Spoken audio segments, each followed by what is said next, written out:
Why is there no plural indefinite article? The takes either a singular or a plural subject. A/n only takes the singular. When we pluralize a noun preceded by an indefinite article, we simply drop the article, sometimes replacing it with some. Why is this? 3 years later. Whilst on a separate goose chase, I came across Greg Carlson's 1977 paper A Unified Analysis of the English Bare Plural, which addresses this issue in refreshing detail. It does not answer my question etymologically, but it substantiates the premise that the so-called null determiner is ambiguous. Abstract. It is argued that the English bare plural, an NP with plural head that lacks a determiner, in spite of its apparently diverse possibilities of interpretation, is optimally represented in the grammar as a unified phenomenon. The chief distinction to be dealt with is that between the generic use of the bare plural, as in dogs bark, and its existential or indefinite plural use, as in he threw oranges at Alice. The difference between these uses is not to be accounted for by an ambiguity in the NP itself, but rather by explicating how the context of the sentence acts on the bare plural to give rise to this distinction. A brief analysis is sketched in which bare plurals are treated in all instances as proper names of kinds of things. A subsidiary argument is that the null determiner is not to be regarded as the plural of the indefinite article a. The primary distinction is summed up in these examples. Weeds grow refers to all weeds, or weeds in general. It is not equivalent to some weeds grow. Weeds grow in my garden refers to some weeds, and is equivalent to some weeds grow in my garden. I understand that context is often sufficient to determine the scope of the noun without a plural indefinite article 1, but that applies to the singular indefinite article a/n as well. In fact, it seems that a/n is even more redundant, since both dog barks and dog barks in my garden are equally indefinite, not generic. 1 Carlson 2001 is further germane analysis. In here, he gives examples of sentences for which context is not sufficient to determine the scope of the null determiner. For instance, I only excluded old ladies can mean I excluded all old ladies, generic, or that all those whom I excluded happen to have been old ladies, indefinite, some old ladies may have gotten an after all.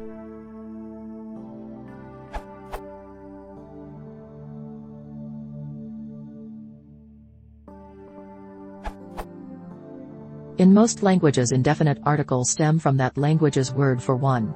For instance in French un, or in German ein, in Italian and Spanish uno or in Portuguese English is no exception, un was derived from one. Note that un was the original indefinite article, the shorter a came later when the final n was dropped before consonants. In some of the languages I mentioned above, the plural form of the indefinite articles is simply formed by applying the noun plural inflection, unos/unus or uns/umas. In others, such as German and Italian, there is no plural form to the indefinite article. Italian used the partitive article degli/del as a substitute, and this is probably also the origin of the French plural form des. For some reason English did not go through this last step either. To understand why, we need to go back to the way Old English solved the problem. In Old English, adjectives have a different declension depending on whether the noun they qualify is determined or not.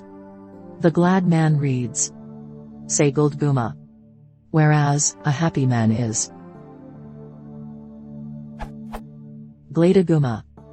As one can see, only the adjective changes. For one given adjective, you could therefore have different inflections depending on the noun gender, masculine, feminine, neuter, the noun being singular or plural. The 4 cases, nominative, accusative, genitive, dative, whether the reference is definite or indefinite. So that the same adjective would have to follow either the definite declension or one of 3 indefinite declensions. The Gledengumen. Edit. The theory I'm trying to check, community please feel free to edit, is that in various languages, Icelandic for a language very close to Old English or Romanian, the article is added as a suffix to the noun. Then it often detaches and passes in front of the noun. Icelandic is halfway through for the definite article in that matter. As for the Old English indefinite article, my conjecture is that the process never went through for a number of possible reasons.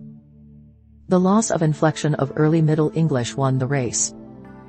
The plural of an was not easy to evolve at that time, the Romance s plural had not imposed itself yet. But the need is still there, just as in any other language where a specific word emerged for the plural indefinite article. This gap is filled by placeholders such as some or a number of. Most linguists agree that Proto-Indo-European did not use articles. Latin does not have any kind of article, and ancient Greek arguably had no indefinite article either. It was using something very much like present-day English some, tal iota sigma, a certain. And I believe that Old German did not have any article either. It is a very remarkable fact that articles appeared in many modern Indo-European languages in a largely mutually independent yet very similar manner. My feeling is that their emergence compensates for the gradual loss of inflection in these languages. But then present-day German is a powerful counterexample.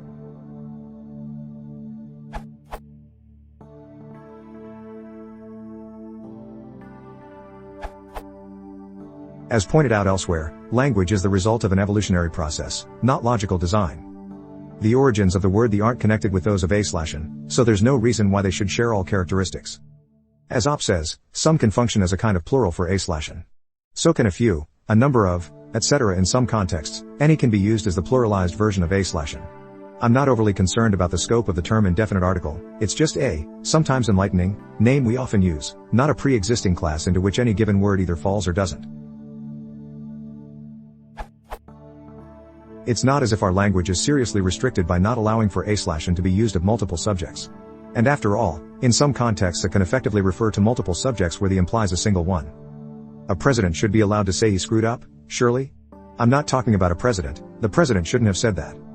Later, more specifically addressing Opp's question as to why a/an can't be pluralized the same as the.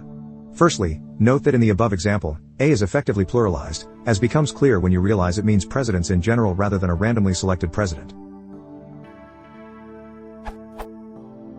Secondly, consider recipe. Mix some cloves, a cinnamon stick, and apples in a bowl.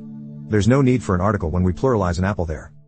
Thirdly, as it robusto implies, some/many/most/all contexts where you would use the indefinite article in reference to one of it simply don't lead to meaningful contexts if there is more than one of it. Fourthly, a can mean exactly one, particularly in contexts associated with countability, so can the, but more in the context of identification. This makes us leery of using it around plural subjects, because we sense it sits uneasily with oneness of a.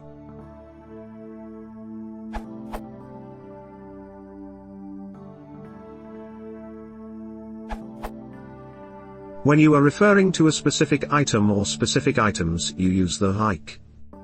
I have the steak. Or I have the steaks. When you are referring to a non-specific item, you use a for the singular, like. I have a steak.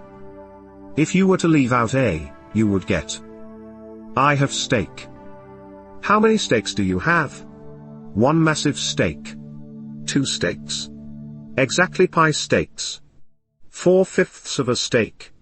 Without the article, steak in this example becomes a non-counted entity, you aren't indicating anything about whether there are discrete items. In I have a steak, you are referring to a collection of discrete items. When you say I have steaks, though, it is clear that you are referring to discrete items.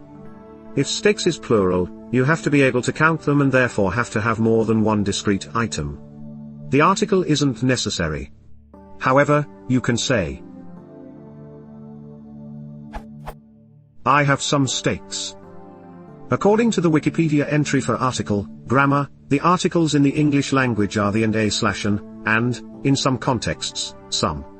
Emphasis added, in the case of talking about indefinite objects, the article isn't needed to show that you are talking about discrete items or specific items.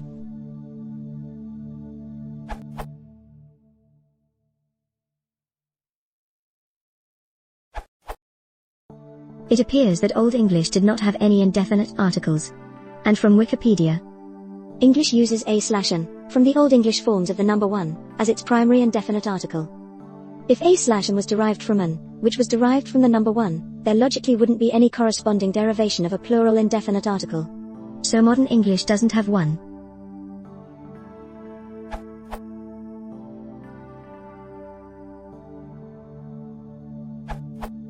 I realize that some is an effective substitute for plural a, but in that case, why is it not considered to be an indefinite article? Because in English the indefinite articles are in and a, some, a, an, the, and other words are classified as determiners. It's just a matter of classification. For example, the NOED copy that comes with Mac OS X 10.6, New Oxford American Dictionary 2nd edition copyright 2005 by Oxford University Press Incorporated, classifies a and the as adjectives. A slash, and before a vowel sound, called the indefinite article, adjective 1. Used when referring to someone or something for the first time in a text or conversation. A man came out of the room, it has been an honor to have you, we need people with a knowledge of languages. The /t//f/t/ called the definite article, adjective 1. Denoting one or more people or things already mentioned or assumed to be common knowledge. What's the matter? Call the doctor, the phone rang.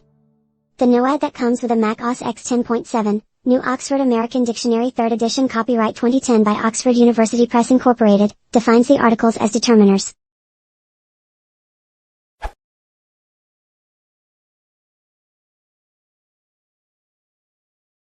If you want to support the channel, please consider subscribing.